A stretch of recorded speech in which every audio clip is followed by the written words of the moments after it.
UK summer time കുറവാണ്, എന്നാൽ summer ആയി കഴിഞ്ഞാൽ എല്ലാവരും പുറത്തായിരിക്കും. അങ്ങനെ ഞങ്ങൾ ഈ വീക്കെൻഡ് ലണ്ടൻ സിറ്റി ഒന്ന് ചുറ്റിക്കറങ്ങാൻ വിചാരിച്ചു. ഞങ്ങൾ ട്രെയിനിലാണ് പോകുന്നത്. വീട്ടിൽ നിന്ന് ഒരു 4 സ്റ്റേഷൻ കഴിഞ്ഞാൽ നമ്മൾ ചാരിങ് ക്രോസ് സ്റ്റേഷൻ എത്തും. ചാരിങ് ക്രോസ് സ്റ്റേഷൻ ഇറങ്ങി കുറച്ച് നടന്നാൽ നമ്മൾ ട്രഫാൽഗർ സ്ക്വയർ എത്തും.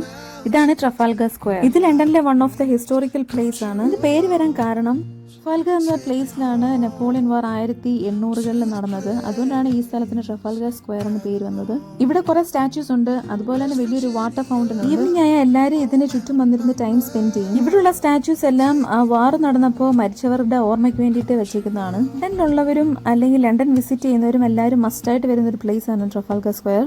പിന്നെ ഈ കാണുന്നത് ഒരു മ്യൂസിയം ആണ്. ന്യൂ ഇയർ ടൈമിലാണെങ്കിൽ ഇവിടെ ഫുൾ ചെറിയ ചെറിയ ഷോപ്സ് ആയിരിക്കും. ഇതിന്റെ റൈറ്റ് സൈഡിൽ കാണുന്നത് സെന്റ് മാർട്ടിൻസ് ചർച്ച് ആണ്. അവിടുന്ന് ഞങ്ങൾ കുറച്ചു ദൂരം പോയപ്പോൾ ഒരു തിയേറ്റർ കണ്ടു. തിയേറ്റർ എന്ന് പറഞ്ഞാൽ സിനിമ നടക്കുന്ന സ്ഥലമല്ല, ലൈവ് ഡ്രാമ നടക്കുന്ന സ്ഥലമാണ്. ഇവിടെ ഭയങ്കര ഫേമസ് ആണ് ഡ്രാമ. അവിടുന്ന് ഞങ്ങൾ എത്തിയത് ഹൗസ് ഹോൾഡ് കാവലറി മ്യൂസിയം ആണ്.